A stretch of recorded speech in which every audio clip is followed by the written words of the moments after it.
Rainbow Springs State Park. It's like going to see Niagara Falls.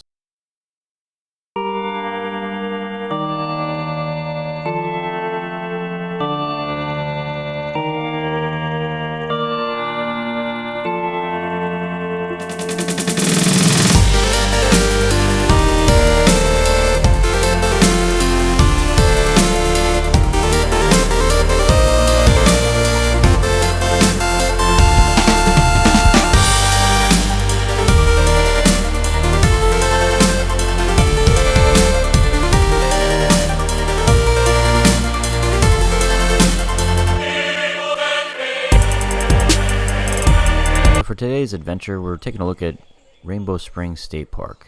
It's located in Dunnellon, Florida. This originally started out as an old Florida tourist attraction. It opened in the 1930s. Kind of like Silver Springs or Weeki Wachee. Their big claim to fame was the submarine boats. They used to take people on these cruises around the spring and up and down the Rainbow River. The submarine boats had windows below the waterline to view fish and wildlife. Fishing is a big thing around here. Basically, a lot of people like to go tubing and kayaking up and down the Rainbow River. The water is still amazing, so I totally get it why people were into it.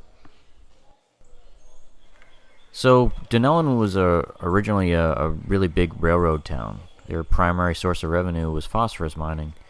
And that's how this park started. They had mined all the phosphorus out of the hills, and then they turned it into a tourist attraction by creating these artificial waterfalls from where the phosphorus was mined. That's the genesis of this particular park. Later in the 1970s, through a new owner, they really did do a lot of expansions. And at one point, this park had a rodeo, a zoo, a monorail called the Forest Flight, and even a paddle whaler boat to supplement the submarine boats that they started with. So they were trying to compete with, I guess, Disney World, and like so many of the attractions on Ocala, it didn't end well for them. So this park did go out of business around 1974.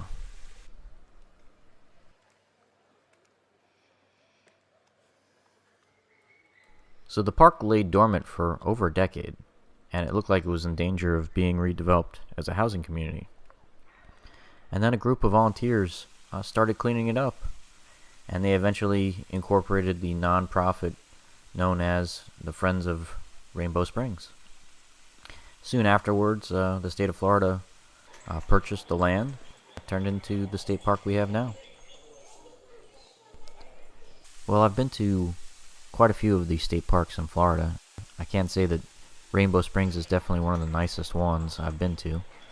The admission fee is only $2, and it really is a bargain. You can definitely spend hours walking around here. There's plenty to see. I'm on the headspring side.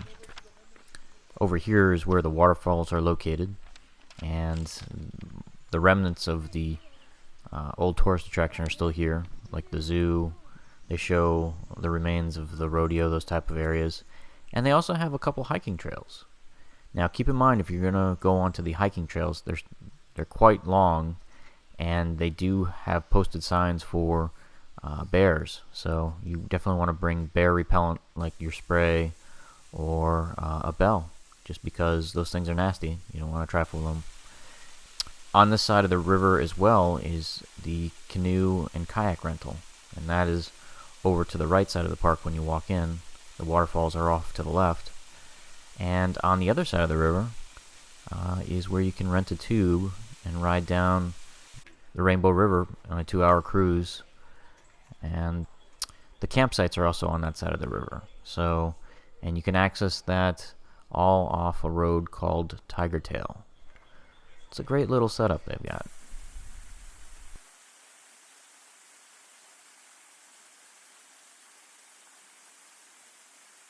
Another nice aspect of Rainbow Springs State Park is you can actually swim on the spring.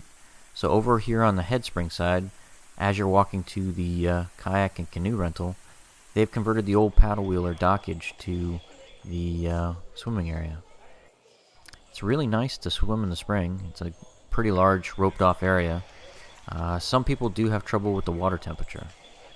The water is about 72 degrees Fahrenheit year round, and that's pretty chilly for people who are used to heated pools, but it's a great experience once you get acquainted to the water temperature.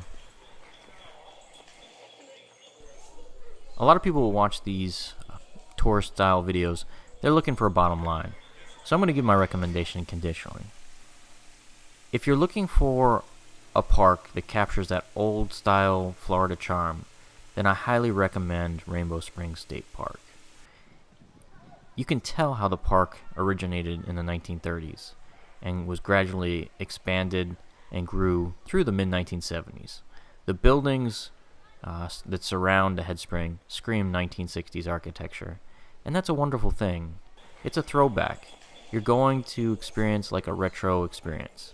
Now, if you're into the most modern style attractions like you would see at Universal Studios or Disney World, then you're definitely going to want to skip this. And that 1970s charm is also one of the biggest drawbacks for Rainbow Springs State Park.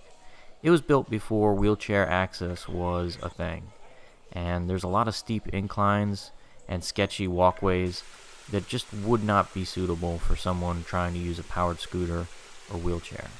A lot of those steep inclines are even slippery because of the moisture coming off the waterfalls. So if you have someone in your party that has mobility issues, then you probably want to skip this park.